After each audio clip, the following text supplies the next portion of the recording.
Namo tassa bhagavato arahato samma sambuddhassa. Namo tassa bhagavato arahato samma sambuddhassa. Namo tassa bhagavato arahato samma sambuddhassa.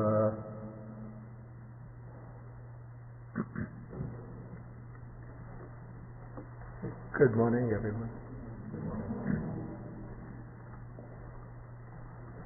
Okay, today we continue with the investigation of the teachings of the Buddha.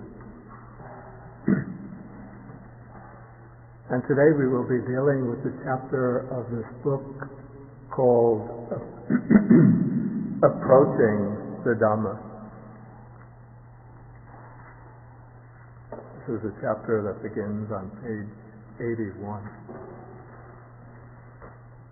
And now, as a preliminary to this topic, I want to explain that in my understanding there are, I call it, two aspects to the Buddha's teaching, or two dimensions with which it deals. We might call these two axes running through the Buddha's teaching. One of these I call the horizontal axis, and the other is the vertical axis.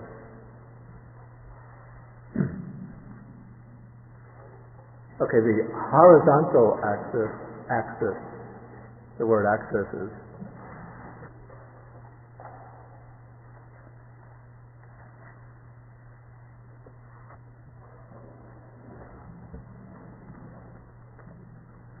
okay, in terms of the horizontal axis, the Buddha's teaching, we can say, deals with things, events that are extended in time.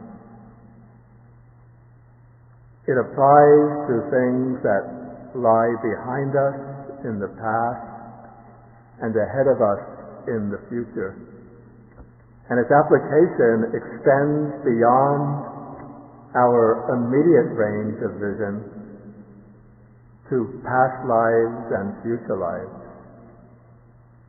And so to understand the Buddha's teaching, the Dhamma, to understand it fully and correctly, I'd say it is necessary to take this dimension into account.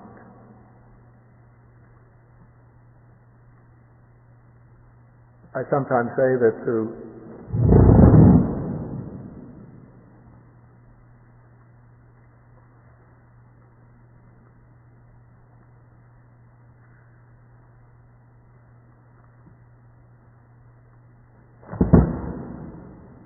understand this dot on the whiteboard, one can't just isolate the dot from the whiteboard, but one has to see where this dot comes in relation to all that aspect of the board that lies to its right, and all of that part of the board that lies to its left, as well as the part of the board that's above it and below it. So one has to see how that dot fits into the whole whiteboard. And similarly, to understand our present life, we have to understand it not in isolation, but in connection with past time and with future time. And as the Buddha's teachings will disclose, when we try to understand our life in this way, then we have to take account of past lives and future lives. And this is essential to establishing right view, samadhi, which is the first factor of the Noble Eightfold Path. So when the Buddha explains right view, he says that it includes understanding that there are results of good and bad actions, karmic results of good and bad actions. And so along this axis, the horizontal axis, we meet the Buddha's teachings on karma, on rebirth, karma and rebirth. We meet the operation of dependent origination, paticca samuppada, which extends over several lives.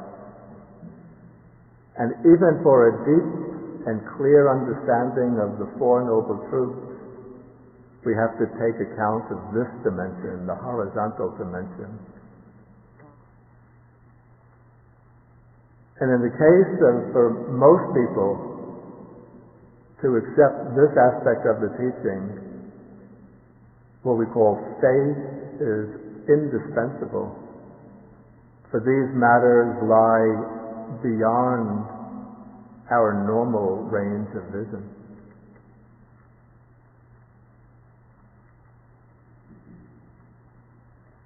Okay, the other aspect of the Buddha's teaching is what I call the vertical axis.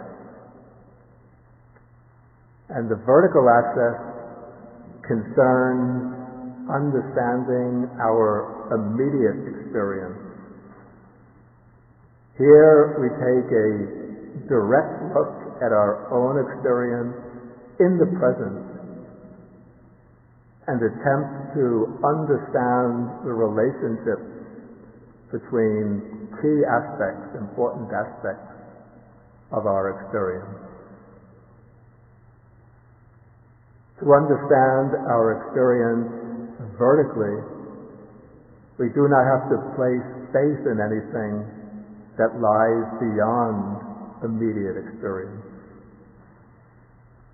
For this aspect of the teaching is, you say, sanvitiko. That means directly visible. However, to understand this aspect of our experience, we have to make a special effort. And what we specifically have to understand, or what we specifically have to do, is to analyze our experience. And to analyze our experience, we have to seek out causal relationships, the interrelationships between certain aspects of experience which play a causal role, and other aspects which, you could say, result from those causes. And this has to be done in an honest way, in a straightforward way, in a sincere way. And what is especially called for in undertaking this kind of investigation is a quality called yoniso manasikara.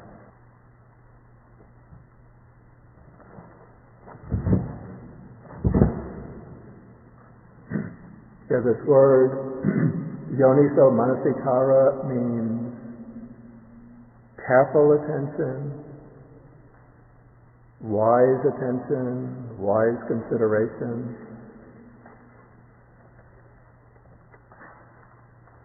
Okay, in the suttas, we see that when people come to the Buddha to learn the teaching from him, he does not immediately try to lay on them the whole package of Buddhist doctrine.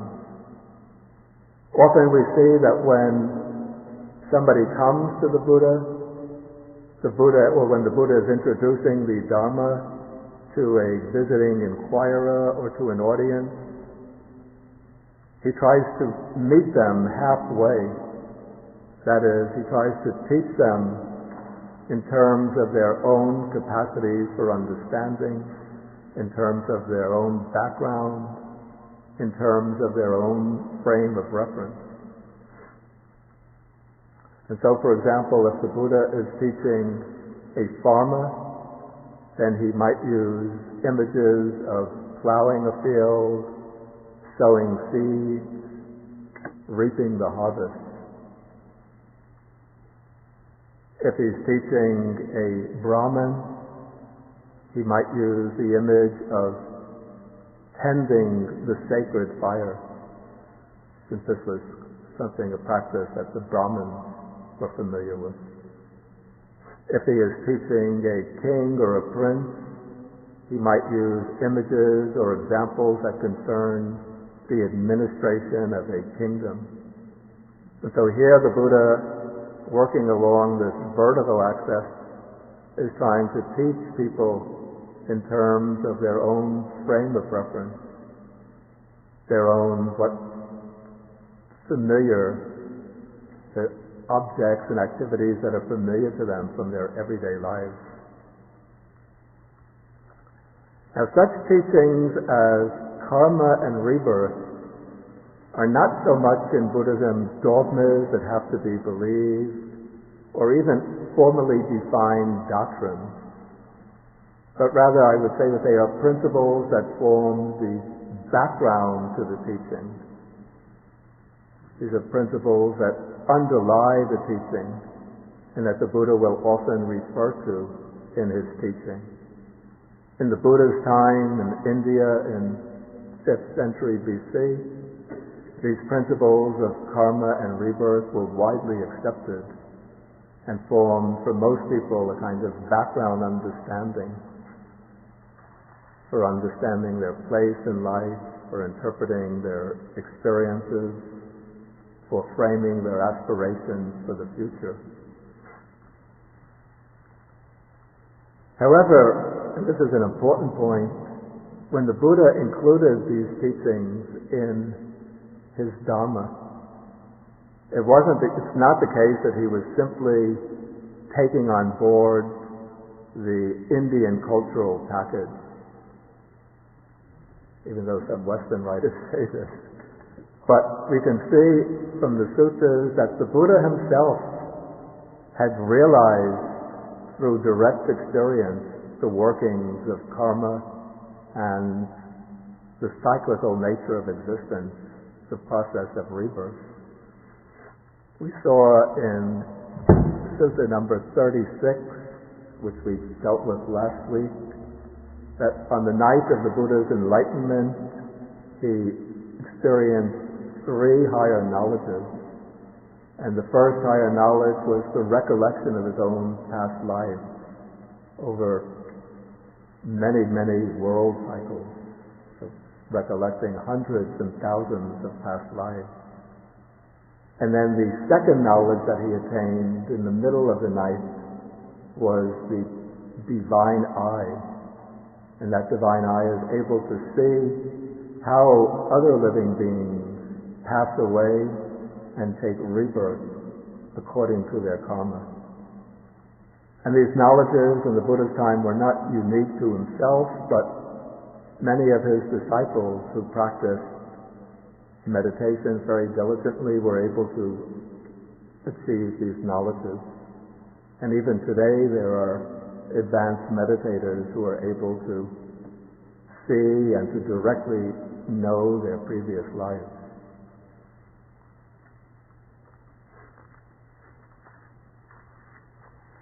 Also, during the Buddha's time, these principles of karma and rebirth, though they were widely accepted and formed a kind of background understanding, but they were not universally accepted. They were also challenged and rejected. There were some thinkers, some philosophers who expressed skepticism about them and held that we have no way to know whether there are past lives, future lives, whether our actions have retributive consequences. And so these philosophers became skeptics. And there were others who actually flatly rejected such teachings as karma and rebirth. These were materialists who said that this life is the only life that we live. Those who believe in past and future lives are fools. And such thinkers said, at death there is nothing, that nothing remains at death. The body perishes and the whole life process is extinguished. And so some philosophers drew from this the corollary that there's no moral law, no need to observe ethical principles, but we should just go ahead and do whatever we want. Sounds a little familiar.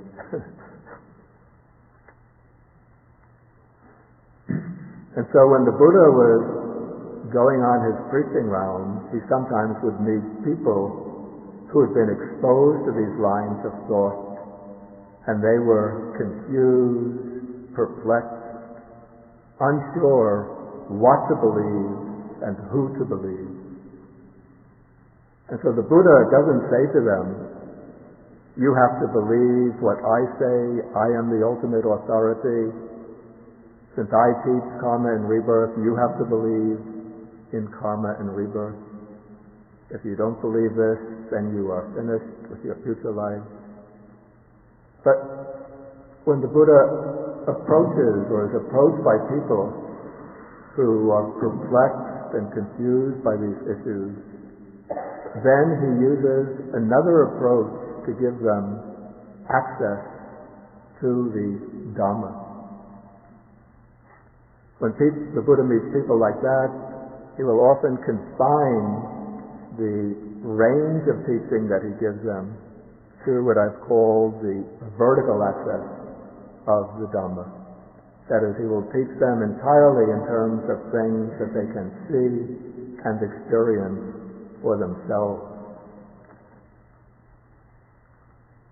Okay, when the Buddha uses this approach, generally he will start from the premise,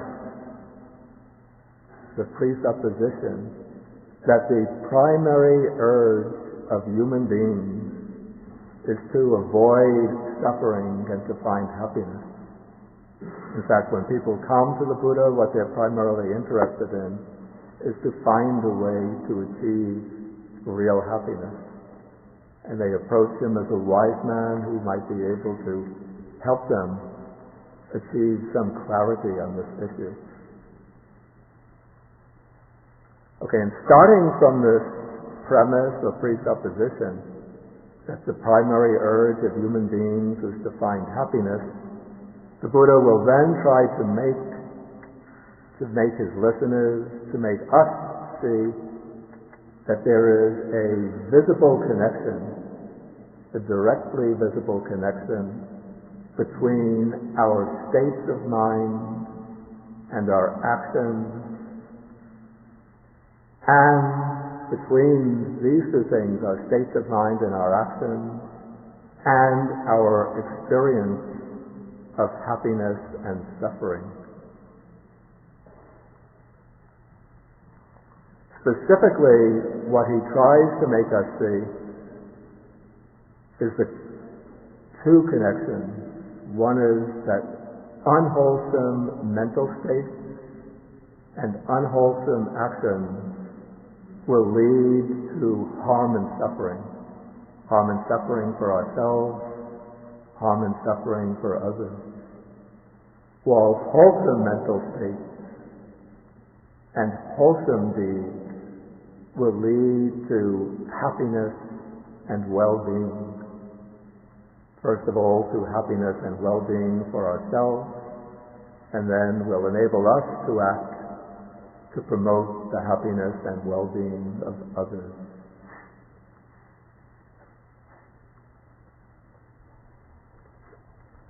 Okay, this is the approach that the Buddha uses in a very famous discourse of his called the Kalama Sutta, or popularly known as the Kalama Sutta.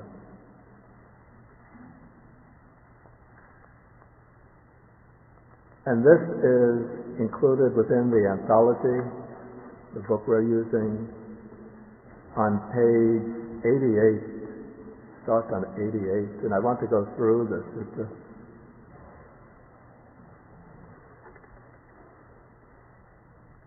Sometimes the sutta is taken as proof that the Buddha said that we should just rely entirely on our own experience for determining the truth or falsity of his own teaching, or for deciding what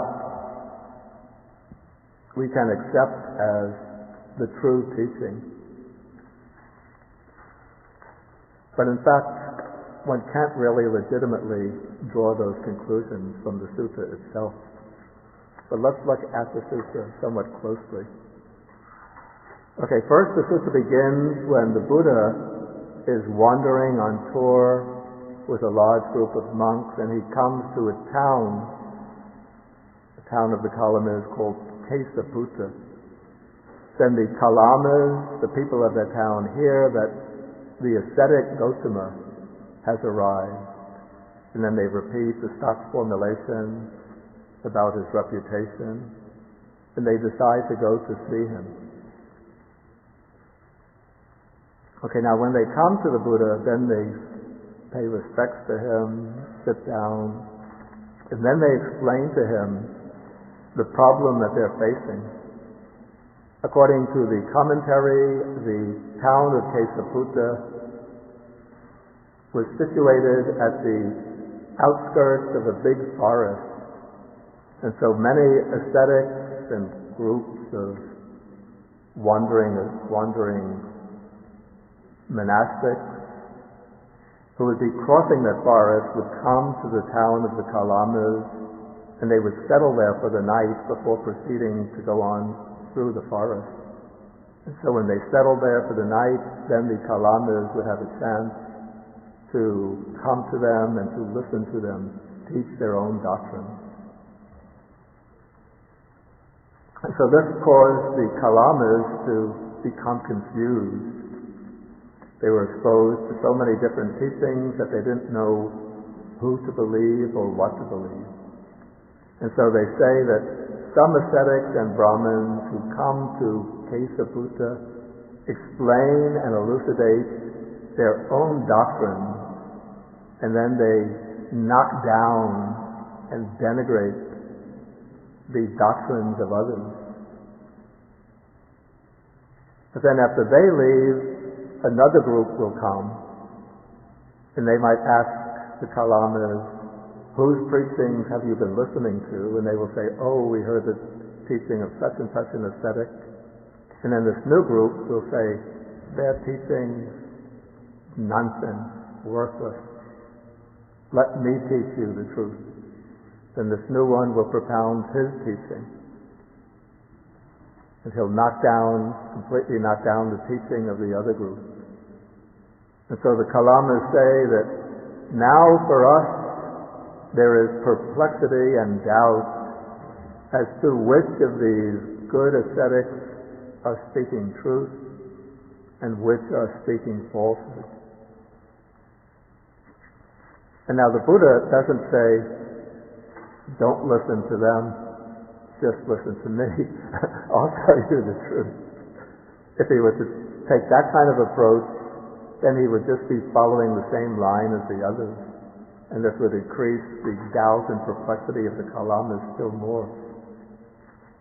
And so now the Buddha is going to take a different approach, and we have to remember that the Kalamas, this is an important point for understanding the approach the Buddha takes here.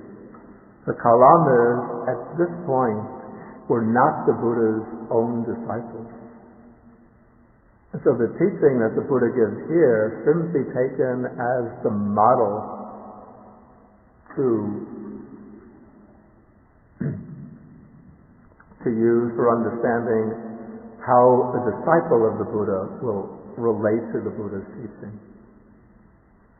The Buddha is giving this teaching to people who are not his disciples and who have been perplexed and confused by many different teachings. And so what he's going to do is to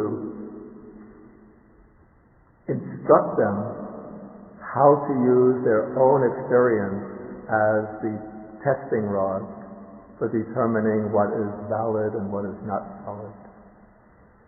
So first the Buddha tells them that he reassures them and tells them that it is quite appropriate for you to be confused, quite appropriate for you to be perplexed, to be in doubt, since all of this conflict of these different teachings from the different teachers, this has created a truly doubtful situation, a situation that justifies your doubt and perplexity.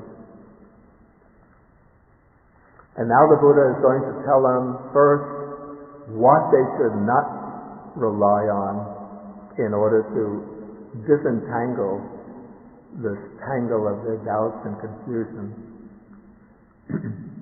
He says, do not go by oral tradition, by lineage of teaching, by hearsay, or by a collection of texts. In this passage, he's going to mention 10 criteria of truth that he's going to reject as things that are intrinsically reliable, intrinsically valid. Of these 10 items that he's rejecting, we can divide them into 3 groups. The first group are basically, we could say, sources of knowledge that depend on authority, that draw their compelling power from some kind of external authority. And so the first of these is oral tradition. This is what has come down in an oral succession. And here the Buddha is referring, we could read through the text to understand that he's referring to the Vedas, which were the sacred scriptures of the Brahmins, since these were passed on through oral transmission. And the Brahmins would say that the Vedas are absolute truth, divinely revealed truth, because they've come down from time immemorial through one teacher after another teacher. The second is lineage of teaching, which seems somewhat similar to oral tradition. But I guess here this means a teaching which is not part of a body of scriptures, but it's just a teaching which has come down through one teacher to his disciple, then to his disciple, then to his disciple. In Pali and also Sanskrit, this is called parampara.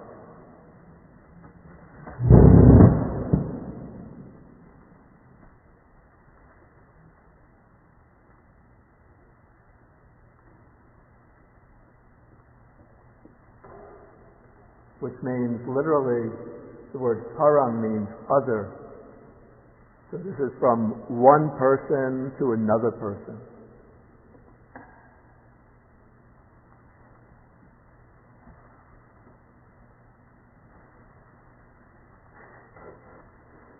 Okay, a third source of knowledge, or unreliable source of knowledge, is hearsay. One just hears what people generally believe to be truth, or others tell you this is true, you should believe it, and then you feel compelled to accept what they're saying. And the fourth is a collection of texts regarded as authoritative. Okay, so these are 4 sources based on, that draw their force from authority. The next 4 draw their force from the power of reasoning. And here the Buddha mentions, he uses technical Pali terms. I have to confess I don't quite understand the subtle distinctions between some of them. Some of them might actually just be almost synonymous. One is logic, then inferential reasoning. I guess this would be reasoning from certain signs and taking those signs to imply certain conclusions. The third is reason cogitation, which seems very similar to inferential reasoning. And then the fourth is acceptance of a view after pondering it after reflecting on it. Somebody expounds a view, and then you hear that view and you reflect on it, and then as a result of your reflection, you accept that view.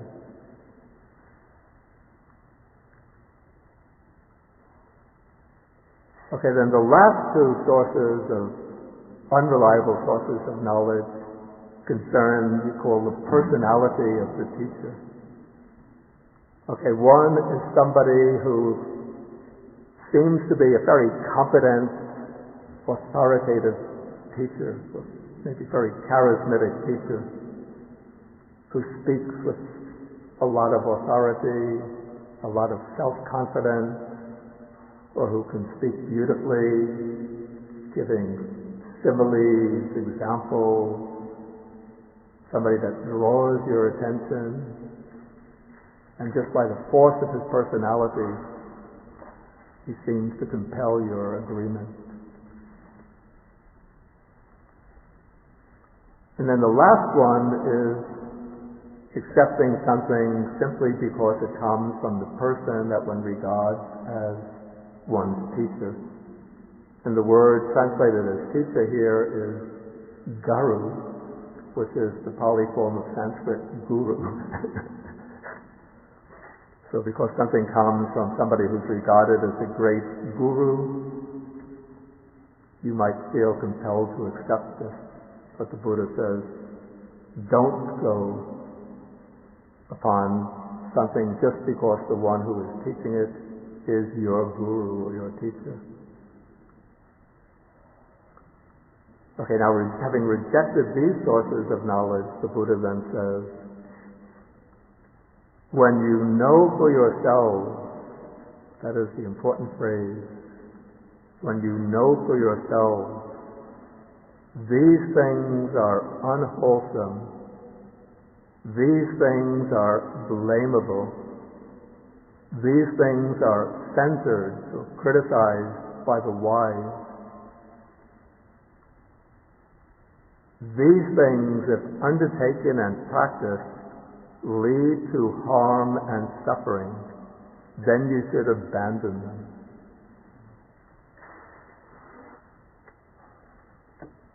Okay, so from this statement, it becomes clear that the Buddha's criterion for truth has a very pragmatic aspect to it.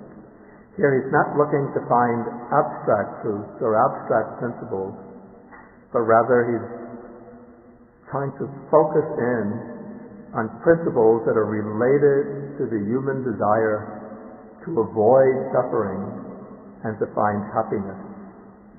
And so, what kind of truths he's going to be trying to establish are truths concerning that are relevant to our quest for happiness.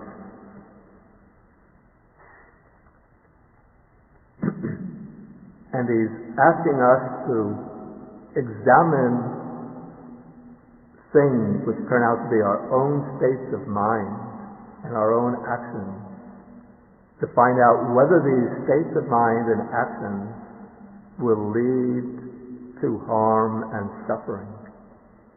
And if they do so, then one should abandon them.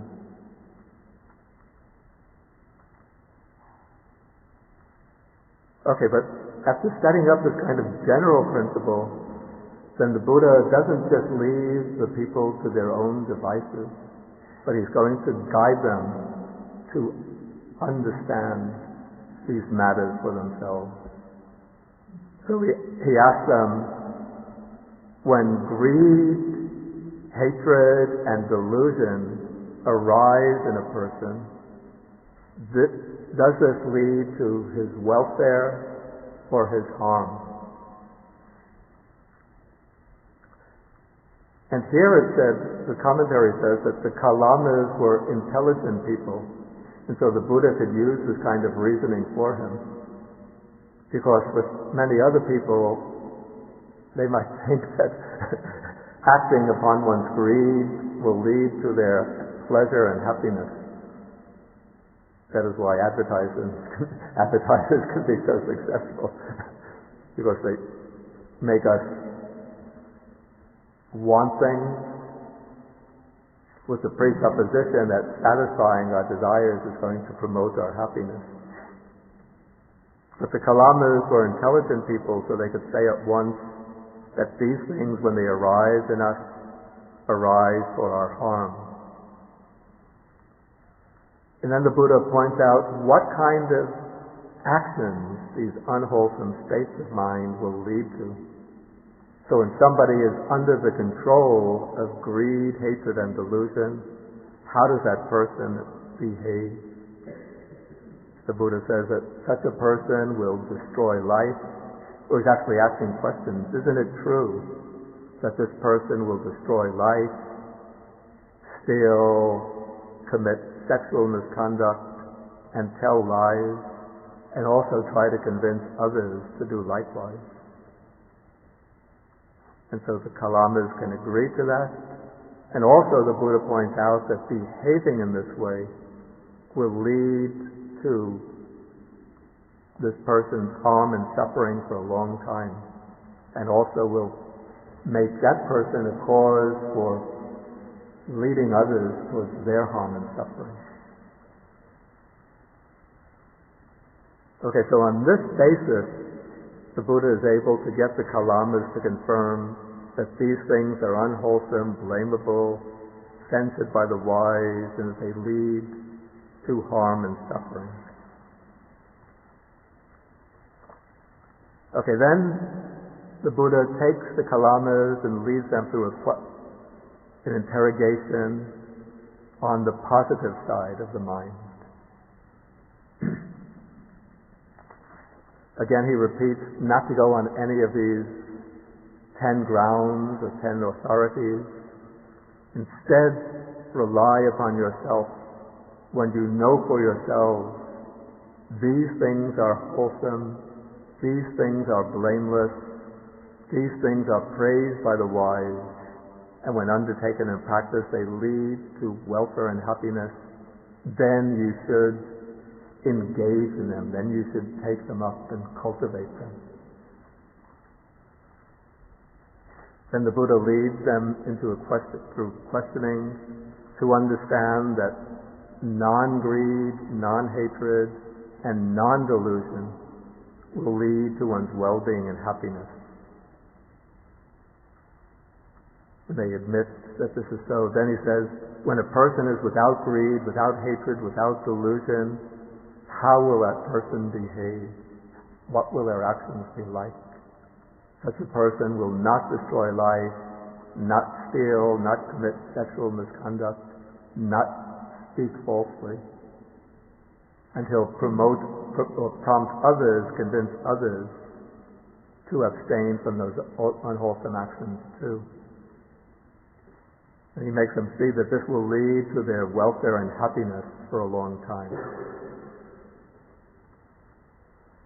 Okay, so what the Buddha has done here is to take 3 states of mind which become, in the Buddha's teaching, these will become known as the 3 unwholesome roots, the 3 roots of everything unwholesome.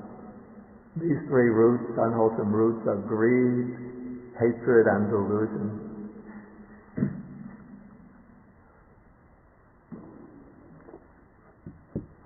And the ultimate aim of the Buddha's teaching is to completely eliminate greed, hatred, and delusion.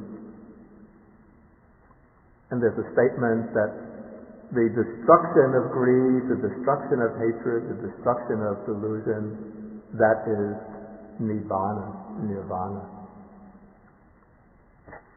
But at this point, the Kalamas are not yet ripe, not yet mature enough for this deeper aspect of the Buddha's teaching, aiming at the destruction or complete elimination of greed, hatred, and delusion.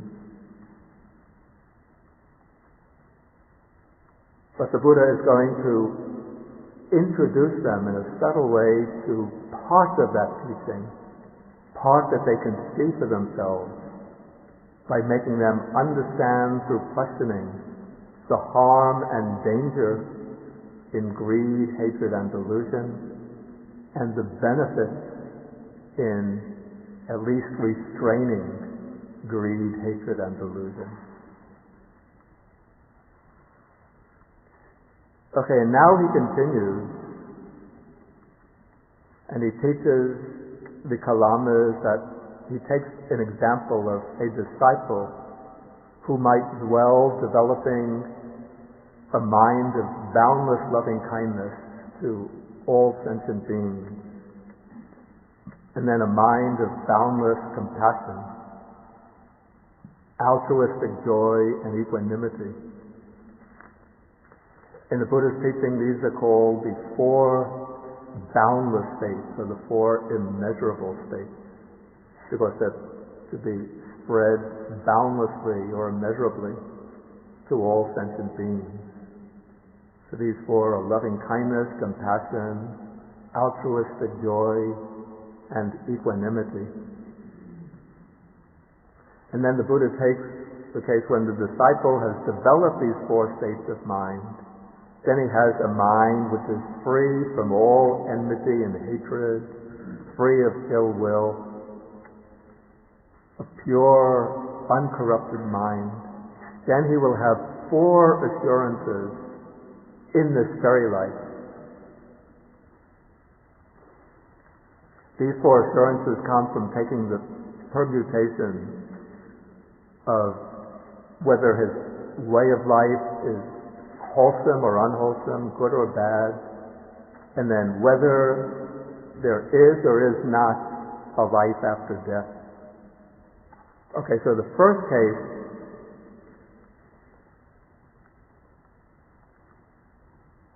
when one is doing good deeds like this, restraining greed, hatred, and delusion, developing boundless loving kindness, and so on, if there is life after death, another world, and there is a law of karma, the law that good and bad deeds have consequences, then it is possible, in fact very likely, that after death I will be reborn in a good state, even in a heavenly world.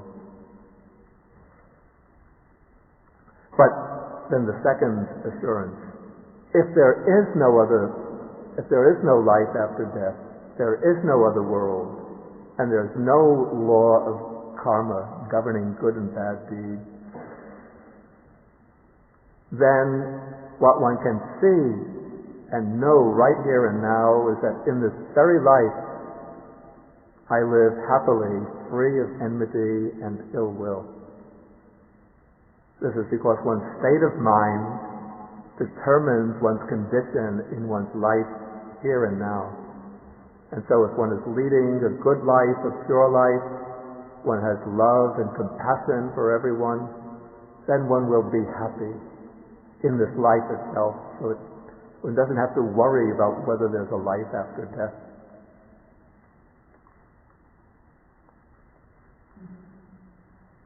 Okay, the third assurance, it's really just the converse of the first. Suppose that a person who does evil deeds has to suffer after death. Then, since I am refraining from all evil actions, and I'm cultivating good, wholesome states of mind, then how can suffering afflict me, since I'm not doing any evil deeds? And then the fourth assurance, that's working on the assumption that evil deeds do not bring suffering as a consequence in a future life. So still, right now, I see myself purified in both respects. I have to say the meaning of both respects is not explained in the sutta. It's not immediately clear. The commentary says that he does no evil deeds and that no evil comes to him in the future. I'm not really sure that that's the meaning. It seems to me that, this is my own opinion, that purified in both respects means that he doesn't commit any evil action, so his behavior is purified, and he's developed this mind of loving kindness, boundless loving kindness and compassion, and so his mind is purified. That's the way I would understand the expression. Okay, and so then the Buddha concludes that the noble disciple who has made his mind free of enmity and so on has won these 4 assurances in this very life. And then when the Buddha says this, then the Kalamas are pleased with what he says, and then they applaud his teaching, they accept his teaching, and then they go for refuge to the Buddha, the Dhamma, and the Sangha. They become his disciples.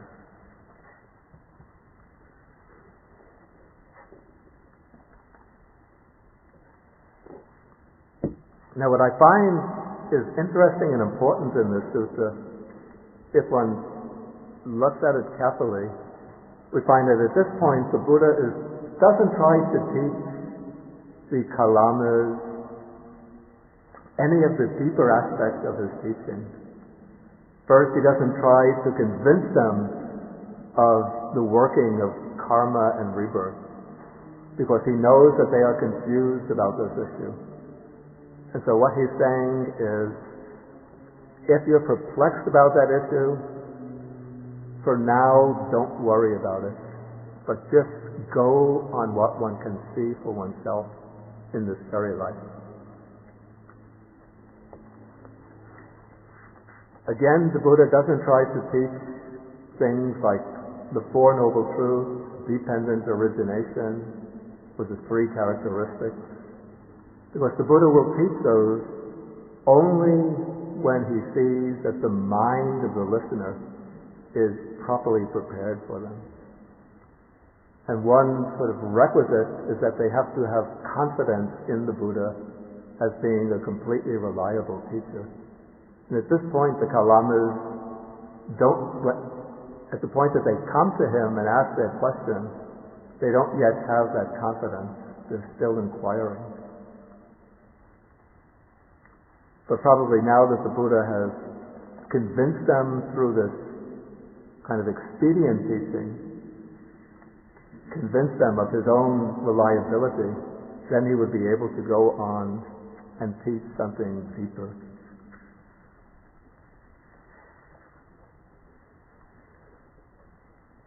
Okay, now I'll ask if there's any questions about the Kalama Sutta that we just went through.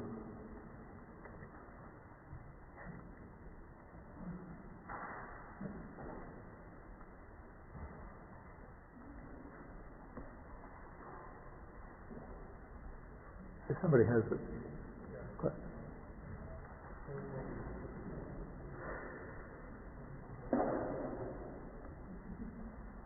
I'm wondering about the formation of the 4 assurances. Yeah.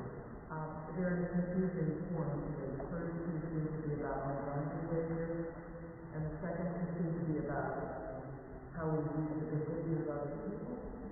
I'm not really sure whether why is the third and the 4th bring in the question of what other people are doing. So I'm assuming people who are referred to somebody already doing. Yeah, because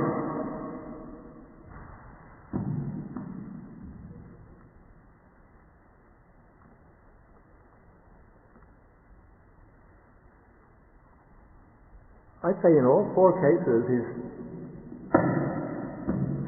speaking in what I call objective terms, not referring to oneself, but when it's taking the case, we could just rephrase the first 2 in terms of a doer of good. So if there is another world, and if good and bad deeds bear fruit and yield results. Okay. If there is another world, and if good and bad deeds bear fruit and yield results, so a doer of good. It is possible that with the breakup of the body after death, I shall arise in a good destination. So it could reformulate them in that way.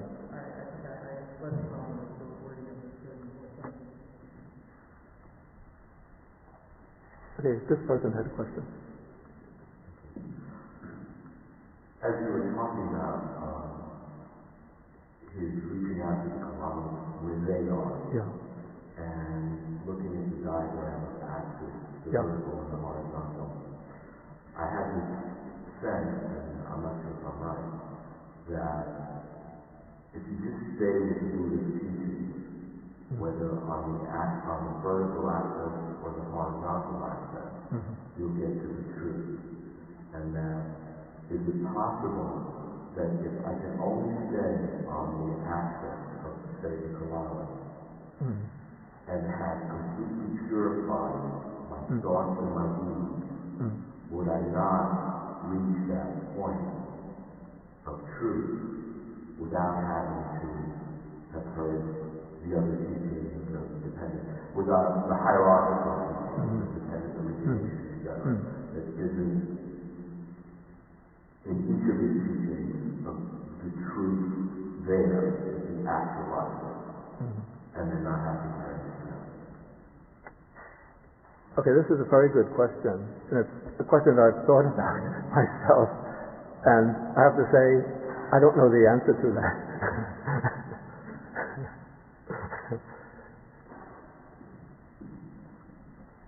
But I just will elaborate. The traditional way is that almost everybody that takes refuge, maybe this is the way it would be approached, when one fully regards the Buddha as a teacher, as one's teacher, and takes complete refuge in the Buddha, then one will be willing to accept on trust what the Buddha teaches. And so the Buddha does teach the principles of karma and rebirth. And so if one is placing complete trust in the Buddha, then one will accept those teachings. It doesn't mean that those teachings necessarily have to occupy a very major part of one's inner life, but I would say that they will tend to form a background understanding.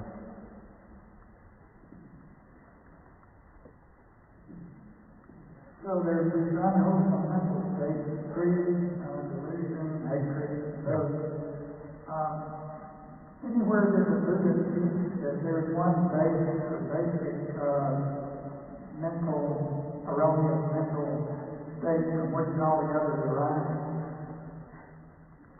Okay, he asked whether there's one basic mental state from which all the others arise. I would say if the Buddha doesn't teach that there's one basic mental state from which all the others arise, but he teaches that there is one defilement or one unwholesome mental state which is the most fundamental of all, and that is ignorance. And so there's a sutta in Samyutta Nikaya which says that in a house with a peaked roof, then there's a kind of bracket that holds all of the rafters in place, and all of the rafters are attached to that bracket and all depend on it. So the Buddha says that in the same way, ignorance is the most fundamental of all unwholesome states, that all other unwholesome mental states are rooted in ignorance and all are held together by ignorance. So that is why the aim of the Buddha's teaching is to develop, the aim of the Buddha's practice is to develop wisdom, because wisdom is the particular mental faculty which is most directly opposed to ignorance. Okay, question back.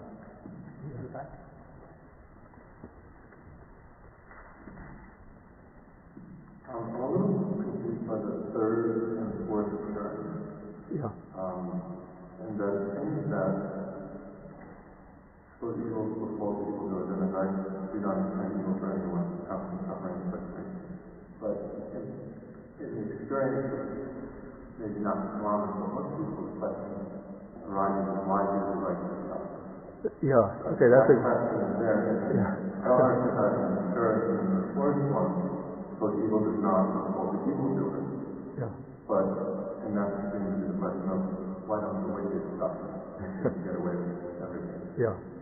So that, I don't understand how there's sort of assurance for answering that question.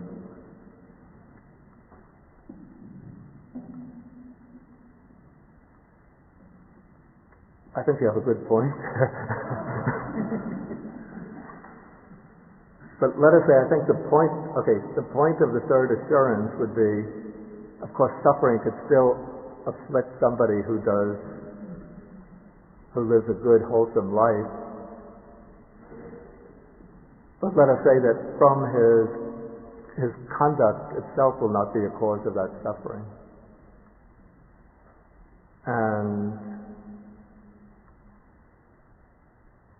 yeah, there are cases where evil does not befall the evildoer. People who do evil can sometimes be living what we would consider a quite comfortable life, quite secure life.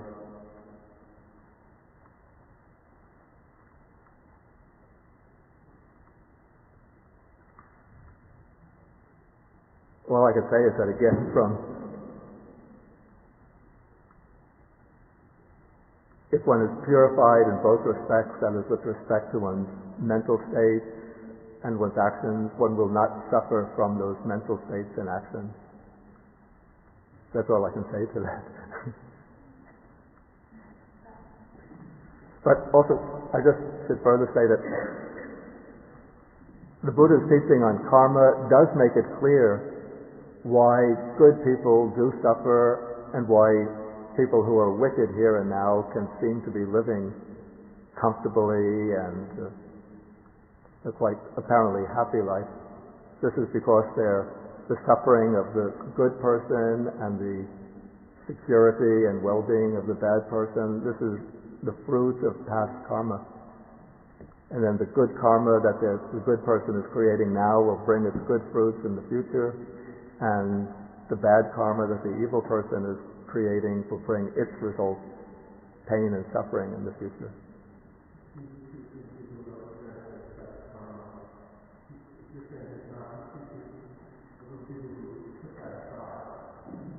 I can't hear. He's teaching a group of people who, in different karma, of all the karma side, and he's still going to convince them. So let's not enjoy the past life, let's not enjoy karma. Yeah.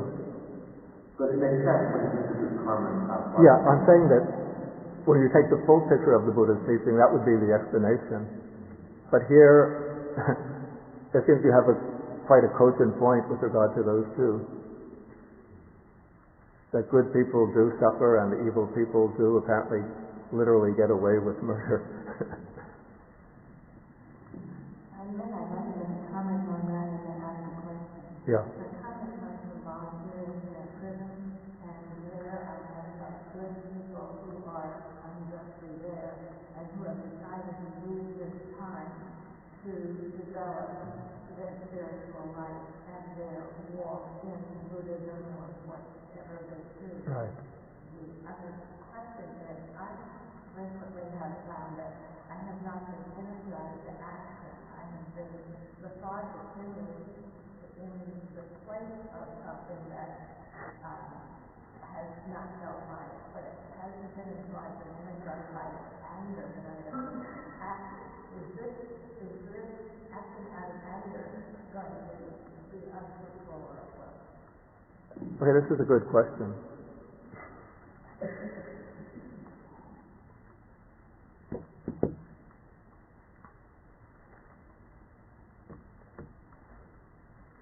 It's the point where I think one has to be rather cautious, because it seems to me that, just from my own experience too, that anger or say a feeling of outrage at things that seem to be extremely unjust,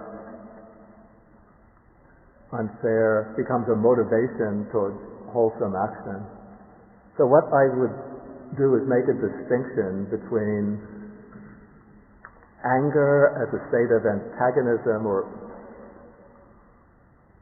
culminating in antagonism towards people and taking the form of resentment against people, hatred towards people, and anger as being an emotion sparked by the perception of some injustice or some crime. And what I would say is that ideally one has to be able to overcome even this anger, or to transform that anger into wholesome motivation without holding on to the anger. And so somebody who is, I would say, very highly developed spiritually would be able to, say, resist an unjust policy, to speak up against it, to take action against it, without experiencing anger in the mind. But while we're still not yet, as long as we have not yet reached such a high level of spiritual development, we can channelize that action and transform it so that channelize that anger and transform it so that it doesn't linger in the mind as a feeling of hatred, resentment towards people, but transform it into a motivation for, we say, beneficent action. Okay, we'll take one more question, then I want to go on. Well, if there's two, I saw two hands up. If they're short questions, we'll try to go with both of them. Okay, this person. I'm not wise enough to know how long the question or answer is, but to one you asked the process of this sutta and the understand the context. I find the process fascinating because by reason cogitation, which is one of the factors that he says is not going to be a resistance, he convinces the Quran. So, it's like work it out step by step by step by step. Yeah. And it's amusing. But in terms of the context, I wonder how it is that the Quran might understand when the Buddha says when greed, hatred, and delusion arise in a person, physical for its welfare or harm. How does it understand the term, whatever the term is, for delusion? It would have to have prior knowledge, because in this context, when you use the word delusion in 21st century America, I think it means something other than what you refer to.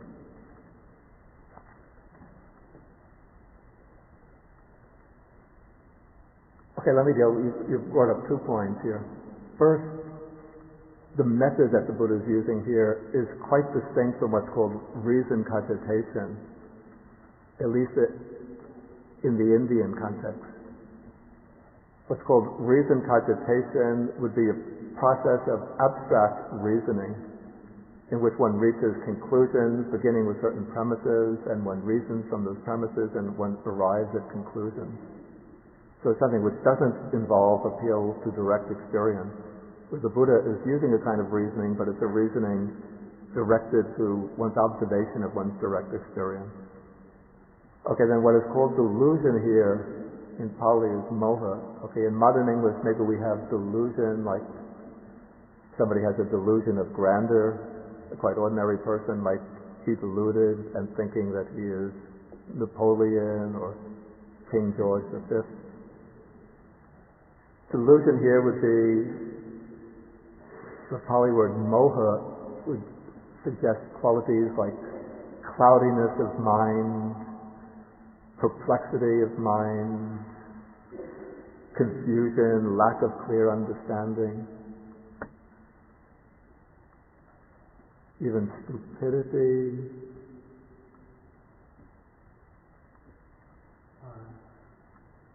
Well, in that case, the previous question comes into play because the Quran was a myth that they are perplexed.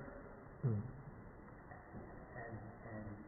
so the motivation of their perplexity is one of the states they have, but they are not governed by it. They just recognize it and see. Right. Thank you. Yeah, there's a word here that's used, perplexity, suggests more a state of doubt or indecision. Whereas when I said that delusion is a kind of perplexity, what I mean is a kind of habitual inability to understand things correctly. I had always interpreted that expression in this context as referring to anicca and anatta. I say that delusion used in a more general context can have a more general meaning. It doesn't mean specifically not understanding anicca, dukkha, anatta, though it does include that. Okay, let us take the other question. It seems that the test for truth boils down to two things. One of them is individual judgment of the individual, and then second would be recourse to the why. Exactly, yeah. Judgment of the why. Yeah. I don't want to interpret it too literally, but in the passage, it says, when you know for yourself, these things are wholesome, semicolon, these things are blamable, semicolon, these things are censors on the wise, semicolon. Yeah. So it does boil down to those two things, but there's a semicolon between my own judgment, or the judgment of the individual, and the judgment of the wise. So should have been and things. So they both have to be true. And that seems to set up some sort of tension or dialectic between the individual and the guru. And how does that work out? And why is there a contradiction? I mean, there are two things bundled together there. If my own judgment is one thing, but the judgment, that's the judgment of the wise. How do I sort that out?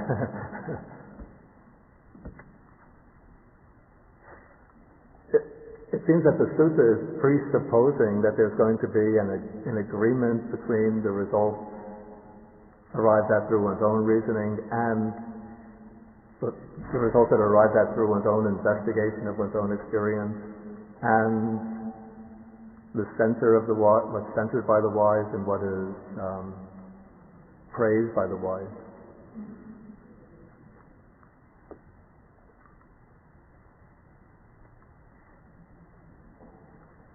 I think first one has to determine who are the wise. And I think in the Buddha's time there was a general consensus as to what things are wholesome and what things are unwholesome. And the Buddha was appealing to this general consensus, a general consensus that greed, hatred, and delusion are unwholesome and that their absence is wholesome. But I think it's also important that the Buddha is not only appealing to the judgment of the wise and not setting that up as an exclusive authority, but also saying to rely on one's own experience. If there is a conflict between what you can discover for yourself through your own examination of your experience and what seems to be the opinion of the wise, then what I would say is experiment using your own judgment as the starting point, and then see what happens from that. Whether it eventually leads you back into accord with the judgment of the wise, or whether sometimes you have to stand up and say that this might be the common wisdom, but I have a new wisdom which is different from the common consensus among the wise.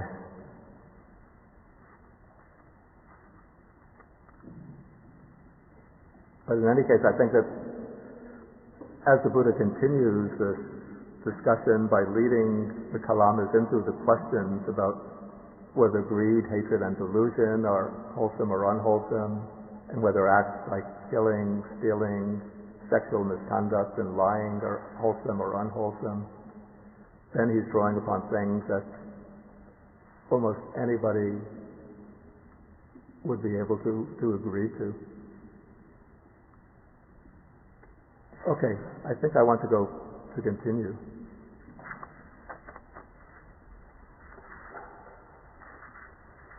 And in the time left, I want to proceed on to sutta number 5 here.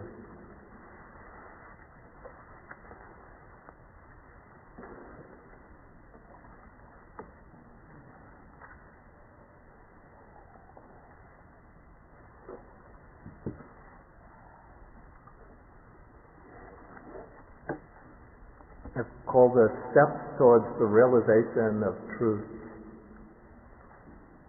Okay, first the setting for the sutta. Okay, a group of Brahmins have come to see the Buddha, and when they arrive, the Buddha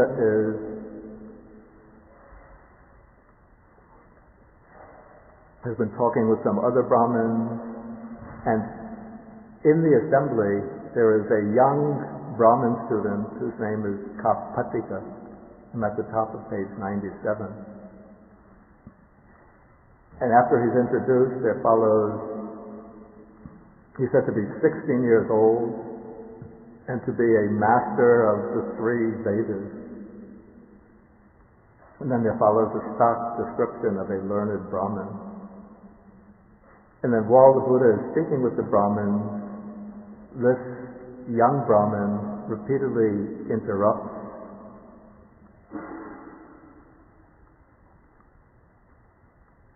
And the Buddha breaks in, the Buddha rebukes him for breaking in.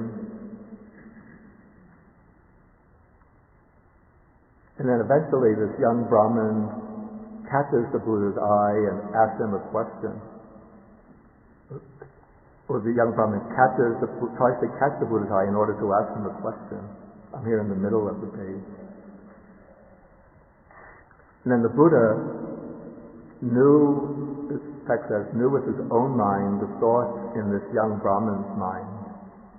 And so he turned towards him and looked at him.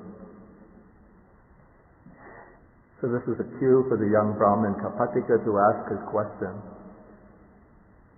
And then he presents the question. He says, in regard to the ancient Brahmin hymns, these will be the hymns in the Vedas, that have come down through oral transmission, preserved in the collections. The Brahmins come to the definite conclusion, only this is true, anything else is wrong. So then he says, what does Master Gautama say about this? Okay, now the Buddha is going to question him about what is the basis for this claim of the Brahmins.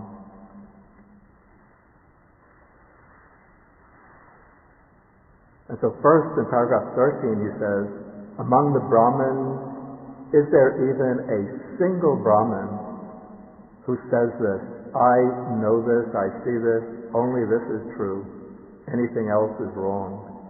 So Kapatika says, no. Then the Buddha asks, among the Brahmins, is there even a single teacher or a single teacher's teacher back through 7 generations who says this, I know this, I see this, only this is true, anything else is wrong? Again, Kapatika says, no.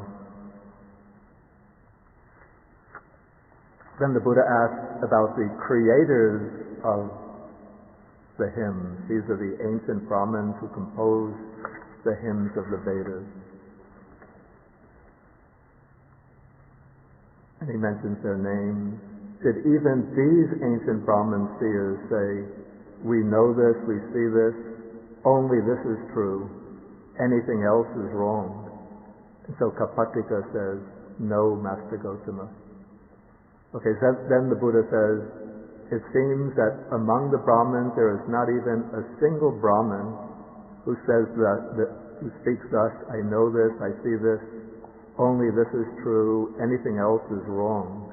And then back through 7 generations, and even the composers of the hymns did not make this claim.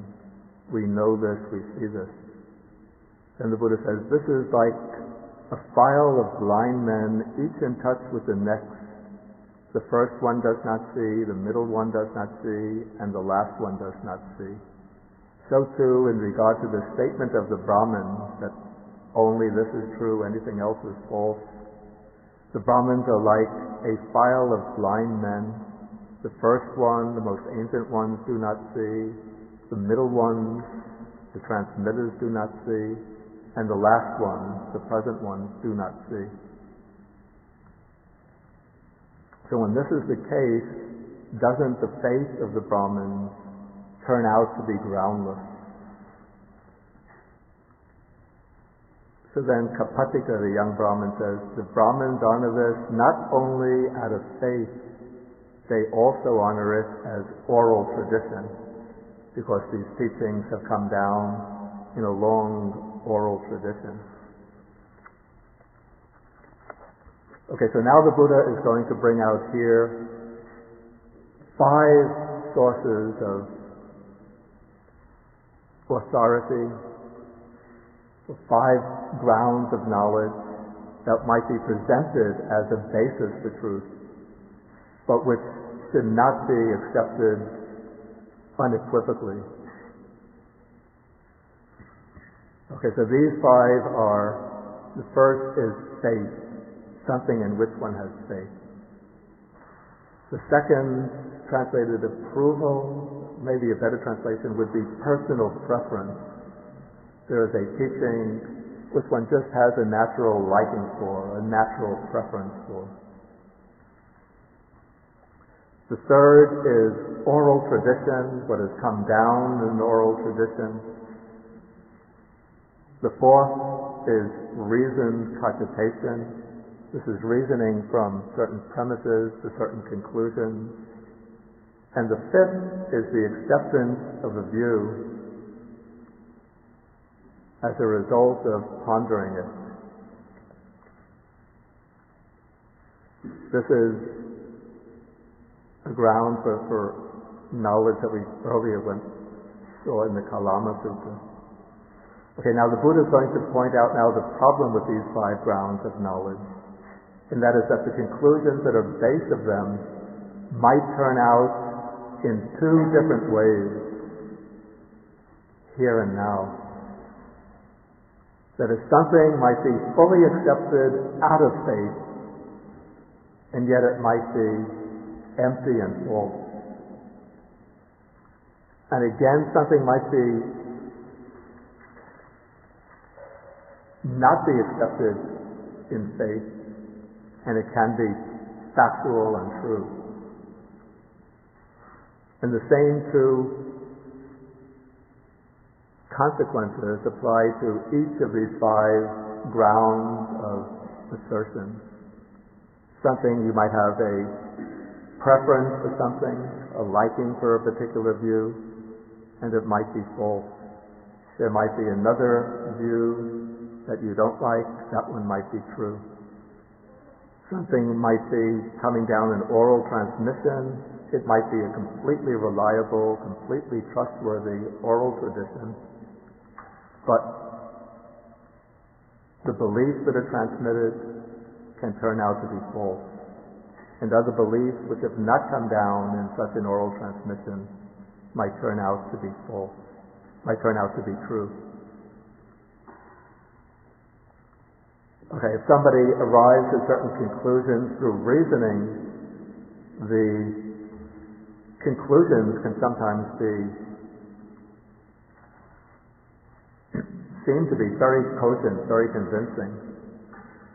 If any of you have studied philosophy, as I did in undergraduate school, also graduate school, one could see how philosophers will begin with a particular premise, and based on that premise, they'll reason from it, and they can construct a whole complex philosophical system, which will, for a particular generation, become utterly convincing. This philosopher will then establish a school of philosophy. There'll be the empiricists, the Kantians, the Hegelian idealists, the Cartesian rationalists. They all have their elaborate systems of philosophy. And when you read the text, you can see the reasoning is very tightly constructed, very cogent, very convincing. But the next generation, another philosopher will come along and find that there have been some flaws in the presupposition. He'll pick out one little stick in the chain of reasoning, and he pulls out that stick, and then the whole complex system starts to collapse, to be replaced by his own system, which will prevail for the next generation until somebody comes along and picks out the flaws in his reasoning. Okay, and then a view acceptance of a view is a result of reasoning. Okay, one might reason upon a view, reflect on it, and then accept that view and think that this is truth, but in fact the view might be false. And then there might be other views which you don't reflect on, don't accept, they might be true. And so what the Buddha says, okay, here Kapatika, the Buddha then comes to the conclusion, he says, under these conditions it is not proper for a wise man who preserves truth to come to the definite conclusion, only this is true, anything else is wrong, anything else is false. Okay, then Kapatika asked him the question, in what way is there the preservation of truth? In what way are you safeguarding the truth? And then the Buddha answers, if a person has faith, then he preserves truth when he says, this is my faith, this is what I accept on faith, on trust. But he doesn't come to the conclusion, only this is true, anything else is wrong.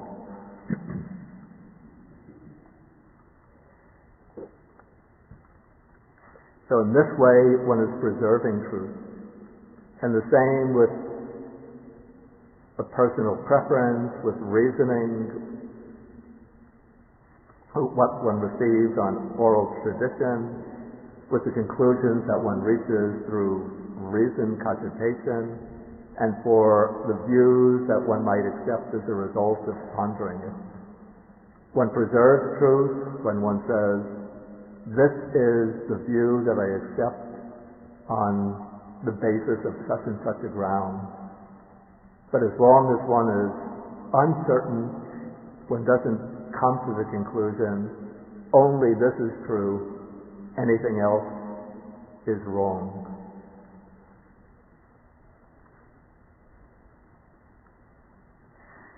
Then the Buddha says, in this way, we describe the preservation of truth.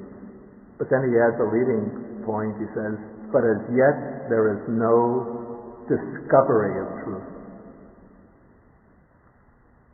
And here the word rendered as discovery is the Pali word anubodha, which can also mean awakening to truth. Here the stem of this word bodha has the meaning, almost the meaning of enlightenment. How is there an awakening to truth, a becoming enlightened to truth? Okay, and then the Buddha explains this as a gradual, step-by-step process. And first, he begins with how one finds a suitable teacher, somebody who can be relied upon as a teacher of truth.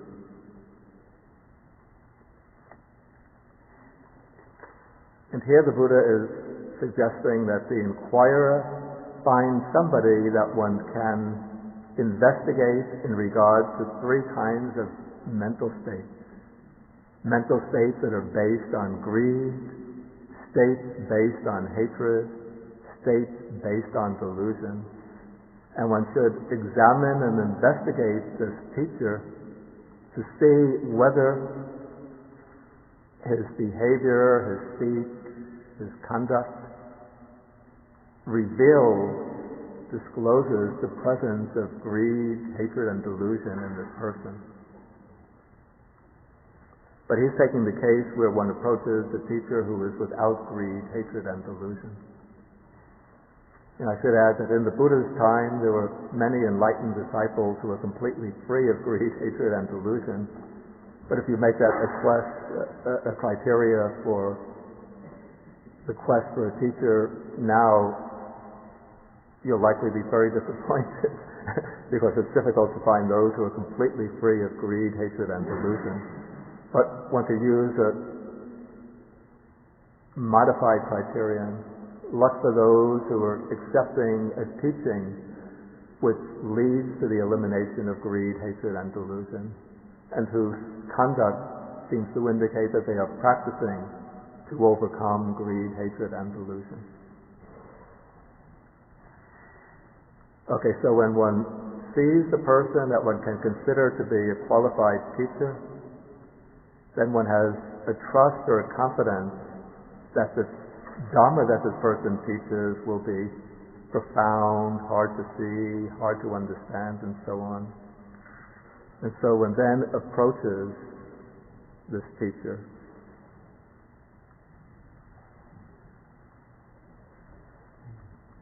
Okay, now I come to paragraph 20.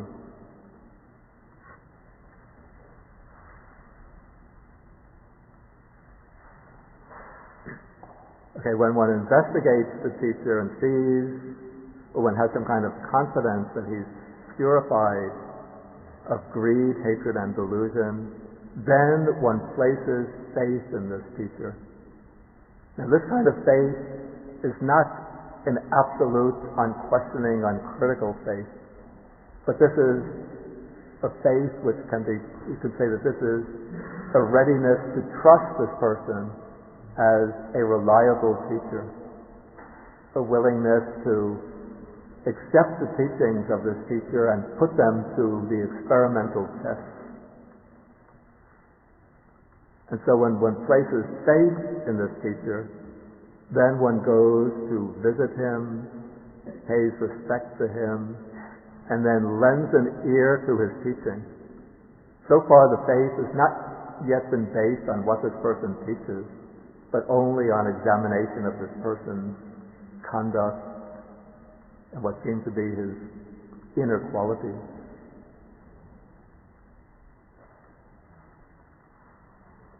And so, in order to decide whether one is to go further with this teacher, one has to listen to his teaching. And so one gives ear, and when one gives ear, then one hears the Dhamma, one hears what he teaches. Then when one hears what he teaches, one has to, so the translation here says memorizes, but more exactly would be to retain it in mind. It doesn't mean that one has to remember it word for word, but one retains in mind what this person is teaching. Since if one doesn't retain it in mind, then one has no basis for examining it further. Okay, when one has retained the teaching in mind, then one has to examine the meaning of the teaching. One has to probe more deeply into the teaching to try to see how the different parts of the teaching hold together. So this examination is a process of pondering the teaching. Then after pondering these teachings, then one accepts these teachings. We could say one accepts them provisionally as a working hypothesis.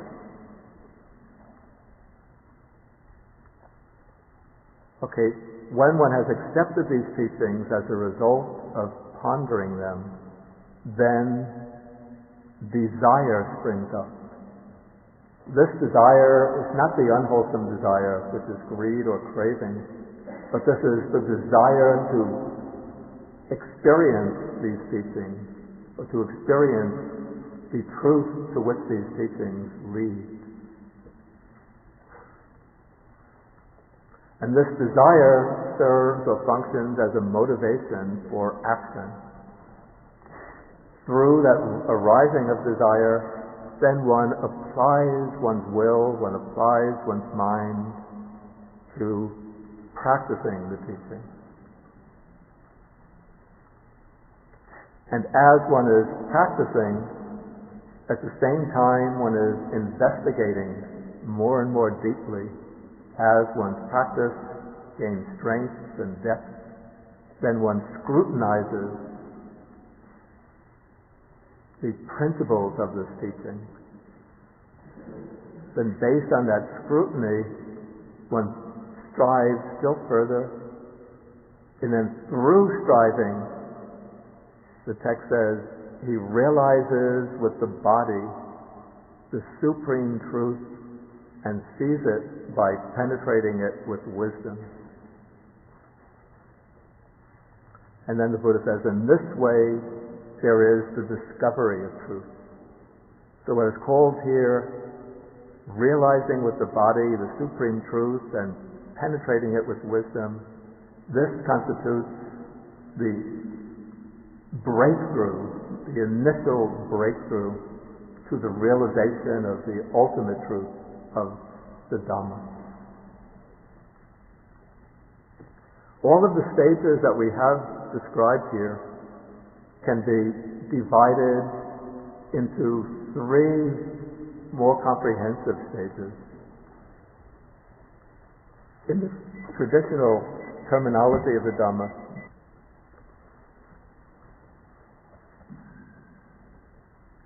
in the traditional terminology of the Dhamma, these are called pariyatti, patipatti, and pativeda.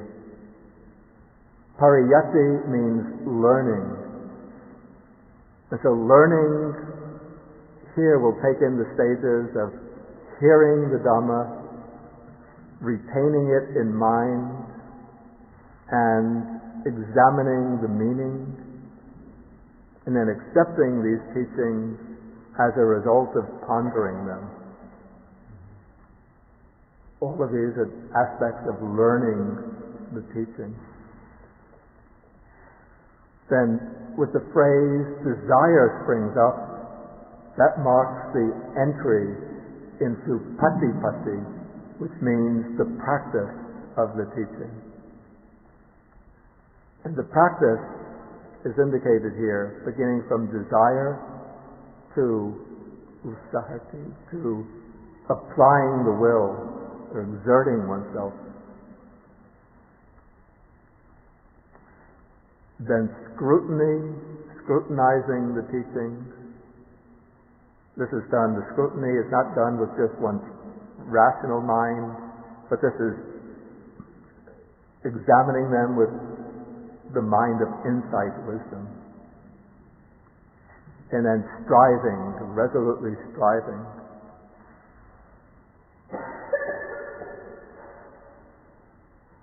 And then this patipatti, the practice, culminates in the third stage, which is called pativeda, realization.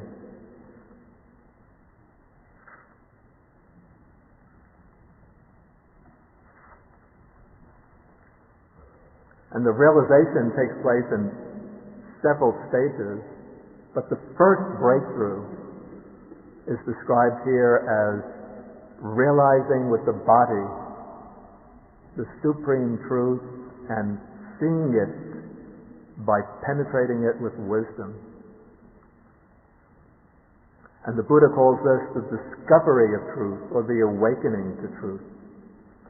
But then he adds, but as yet there is no final arrival at truth. So that statement prompts the young Brahmin Kapatika to ask another question. How is there the final arrival at truth? We could say the complete realization of truth. And then the Buddha says, the final arrival at truth lies in the repetition, development, and cultivation of those very same things. In this way, there is the final arrival at truth. So once one makes this initial breakthrough and sees the supreme truth with wisdom, then one doesn't have to apply anything else to come to the final arrival at truth. But one just goes back and draws upon those same faculties that one used to make this discovery of truth. That is, there will be desire, applying the will, scrutinizing, and striving. These factors together just continually cultivated on the basis of that insight gained through that first breakthrough these become the means to arrive at the final or full realization of truth.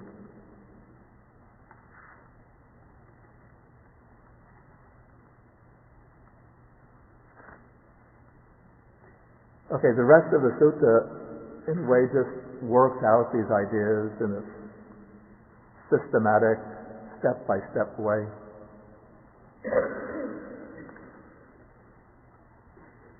Now we just come to the end of the sutta at paragraph 34.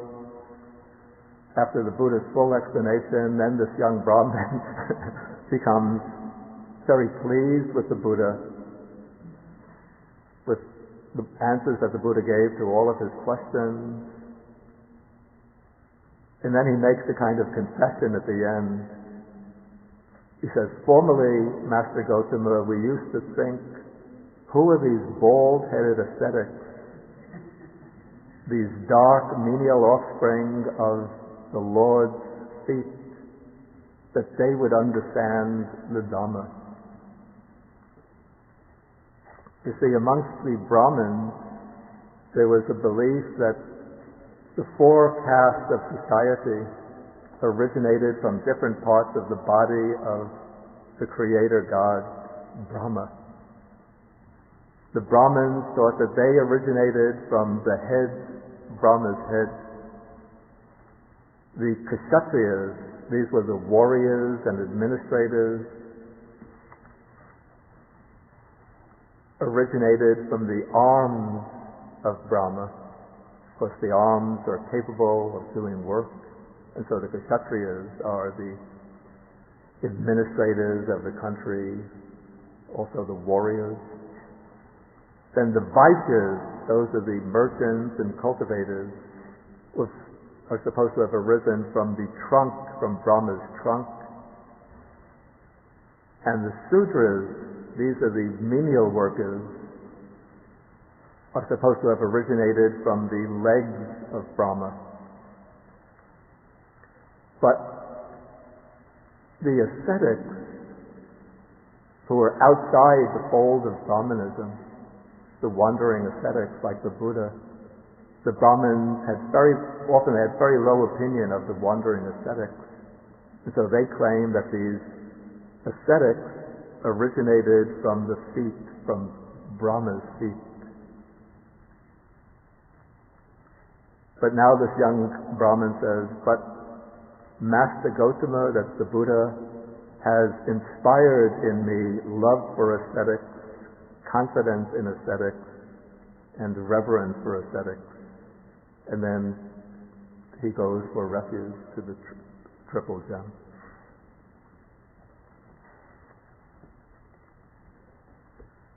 Okay, at this point I'll ask whether there are any questions. Even questions on any of the other suttas in this chapter that I didn't deal with in the class.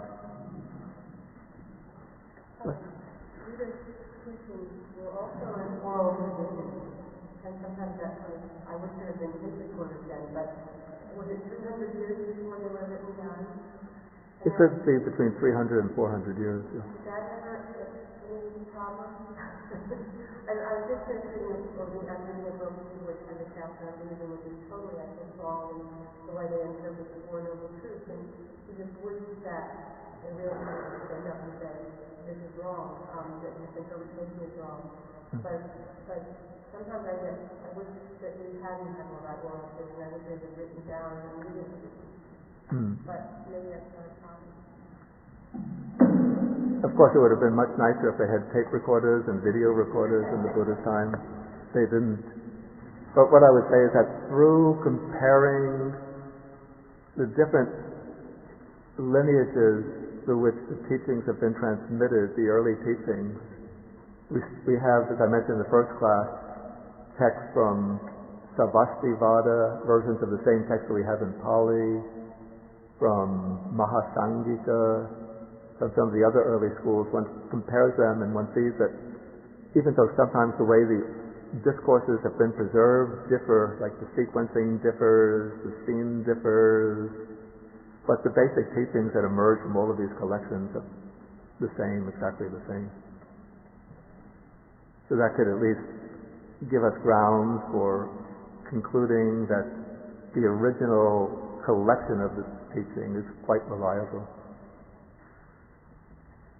Let us go down here.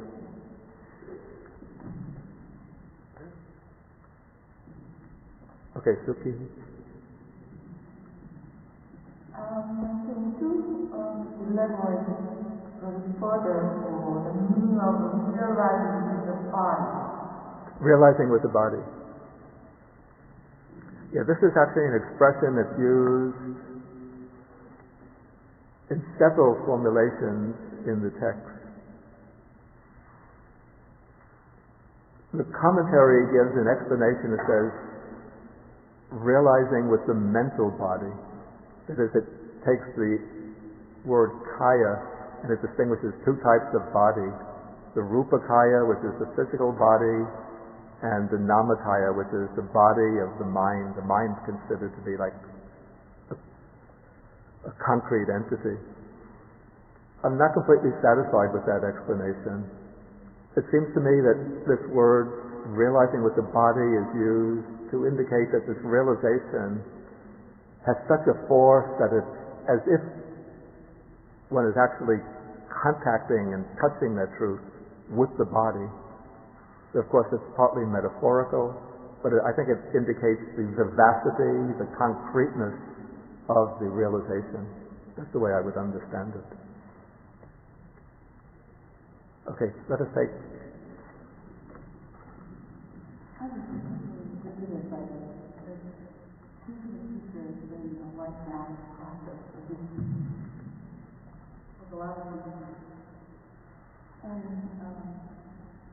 I've looked closely at the process that putting people in perspective, and then that one looks towards the process that you most likely to be, and then looking to play space in a future of being most likely loving friends.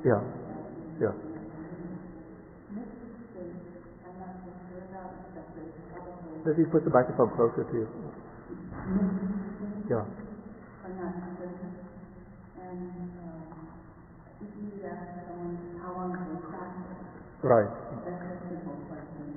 Or sometimes you need to see how someone handles fame or renown. Exactly, yeah. And whether they can ever tell.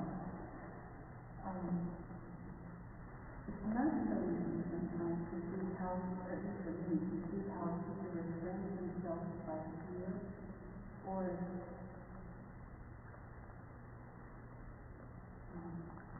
okay, so the problem is how. Actually, this question comes down to I really think to get people to the earth. Because at one level,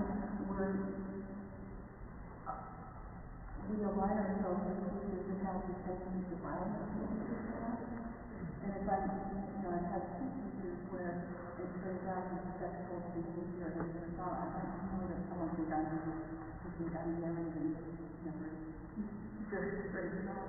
But perhaps there is a requirement to use it one way. Perhaps there's something that one can easily weigh out. One can really do a good teacher that will keep the highest truth and put you on the shortest path. Yeah. So, I'm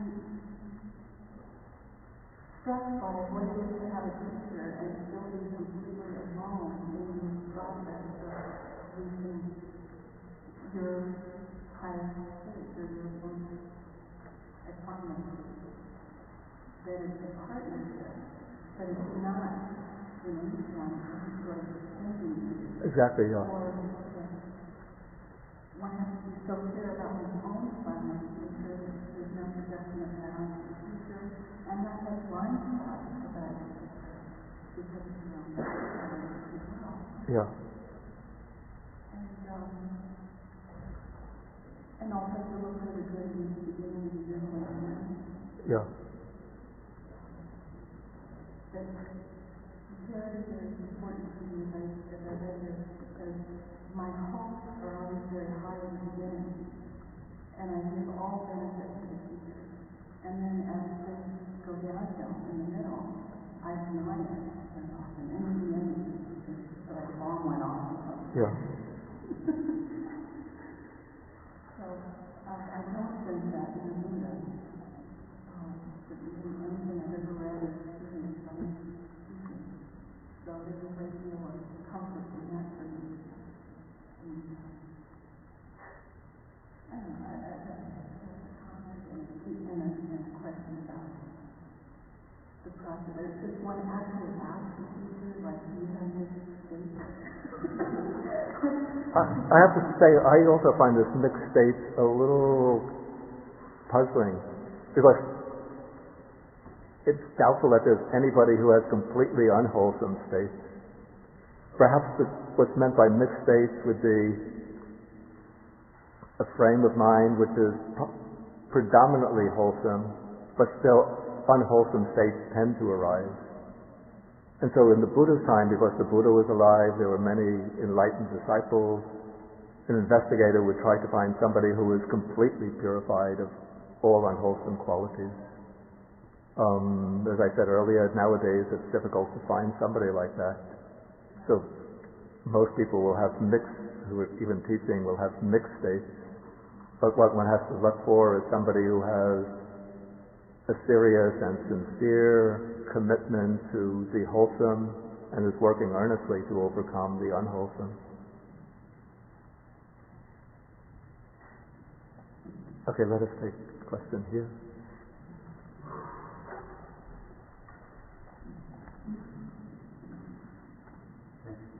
The question about historical context, when the Buddha says, do not go by collecting text. Yeah. My understanding is that he's been a pre-literate culture. Yeah. What's that? There would have been text, not written text. In fact, it's difficult to find a word to translate this. The word used is pitaka, which is exactly the word used for the collections of the Buddhist text, Tripitaka, Sutta Pitaka. But it seems like my conjecture is that different traditions would have their teachings preserved in some kind of organized form. And at a certain point, this word Pitaka came to be attached to them. But this would be not written text, because religious texts in this period were not yet written down. And it's even doubtful whether writing was used during this period. Okay, maybe we'll have time for one question.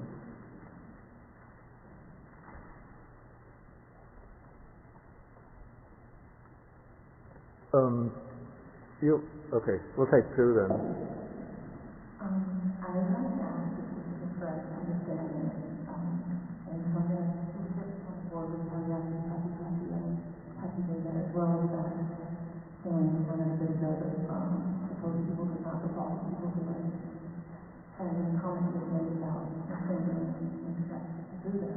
I've only recently come to sort of get over my anger at such a when you felt how much of not welcoming the service mother and aunt as an equal partner in the Dharma, and all the thereafter, and the karma that fallout has been huge. And I have to realize that in that statement, the right to feel I see myself purifying with respect means that, again, there are things beyond my control, and evil person desires evil things. A hawk can take a pigeon into the tree and eviscerate it. And the pigeon will suffer, and I can't do anything about it. Even if I shoot the hawk, the pigeon is still suffering until it dies. So I have to go back to my past. And I want to know if this is correct, that this has helped me resolve with these things in the past 2 weeks, and maybe longer, that realizing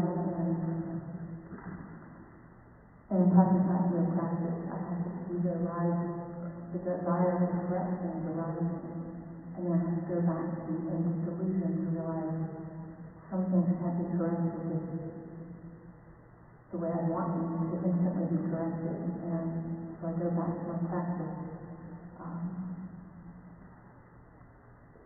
and work to have that realization. I do have a lot of followers who are Buddhist teachings, but I do find that comes up a lot, that I want to control things, and then I already control the history of Buddhism, and I say, well, no, but that's the path is actually very simple to me. And even this picture was a product of this culture. Yeah. This is a proper understanding of how to understand, even if there's people who are suffering or uncontrollable.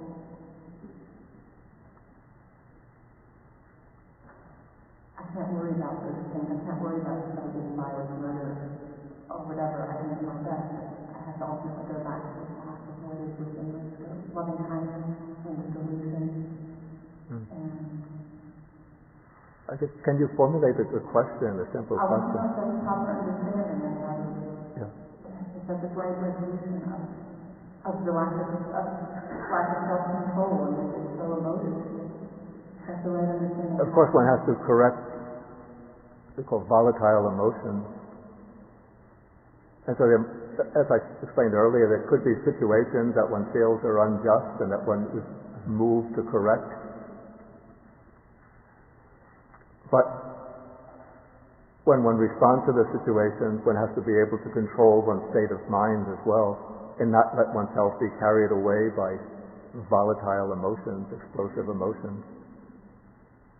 So that one can see situations that one might consider unjust, that one wants to correct, but one should try to do so from a state of equanimity and mental balance, and not let oneself be overcome by these explosive emotions.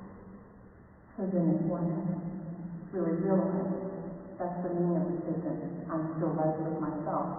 I'm still. The text says it. There was a sentence touched on earlier that even if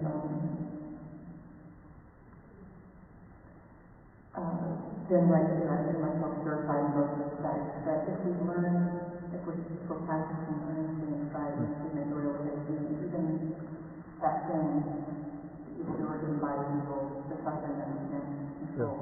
I'm still, by following the way, and I know I wouldn't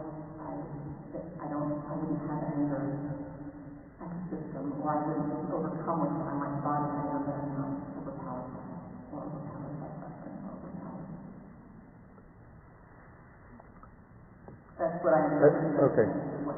Again, I said that this is an ideal that one should strive for, to be able to respond to situations that arouse one's anger. One can see objectively that there are wrongdoing taking place, but one should try to respond to these situations effectively and to act effectively and to act appropriately, but with a balanced, tranquil state of mind.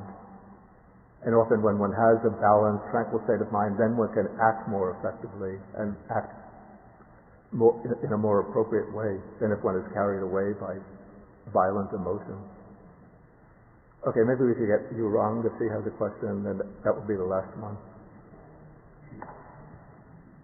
My question is very simple. Page 95, the last sentence, it says, they are my path, ways, and my domain, yet I cannot identify with them. Right. The they are the plant-based contact through the eye or through the ear. I don't understand about the last part, yet I cannot identify with them. Does that mean that the Buddha or the Dhamma does not attach to these things? What is the meaning of that last part of the sentence?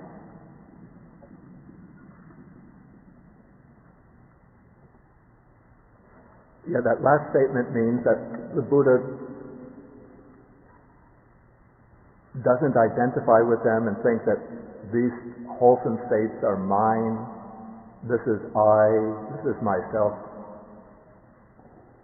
So he is free from self-view, free from what's called I-making and mind-making, free from identification and appropriation. Okay, we'll have to stop now, and we end with the dedication of the merit. Before I end, I want to mention that Henry is going to be leading a discussion on... Yeah, so I think I'd like to ask you, who will be interested in after the end of the talk, space to have some discussion. Afterwards, we can use the VIP room. So if people are interested, then we can have after the lesson, we take a 5-minute break, and people are interested in discussing, they go to the VIP room, and we have some sharing of the lesson or the way to encourage studying of Buddha. So can I ask, can you show your hand who is interested in this? Okay. So we have a couple of interested. So we can start today. After that, we go to the VIP room. You know how we use it. It's in the back. You can go to the field to the back. You don't have to take off your shoes. You don't have to take off your shoes. I don't think that there's a way they'll have to go that way. There's a way there. Is there? Yeah. Oh, I don't know. Okay. Okay. We end with the dedication of the mirror. I think you have the sheets handed out, so if you're able to recite, you can recite along with me. Don't ask me whether we all have to believe that there are devas and nagas and Buddhas. Akasata Bhumata Deva Naga Mahitika Punyantang Anumoditva Sirang Rakantu Sasanam Akasata Bhumata Deva Naga Mahitika Punyantang Anumoditva Sirang Rakantu Desanam Akasata Bhumata Deva Naga Mahitika Punyantang Anumoditva Sirang Rakantu Mang Parang Etavatata Amhehi Sampadang Punya Sampadang Sabbe Deva Anumodantu Sabba Sampati Siddhya Etavatata Amhehi Sampadang Punya Sampadang Sabbe Bhutta Anumodantu Sabba Sampati Siddhya Etavatata Amhehi Sampadang Punya Sampadang Sabbe Sata Anumodantu Sabba Sampati Siddhya Pavagupadaya Avicci Hetato Etantare Satakai Upapanna Rupya Rupita Asanya Sanyino Dukha Pamutantu Pusantu Nibutin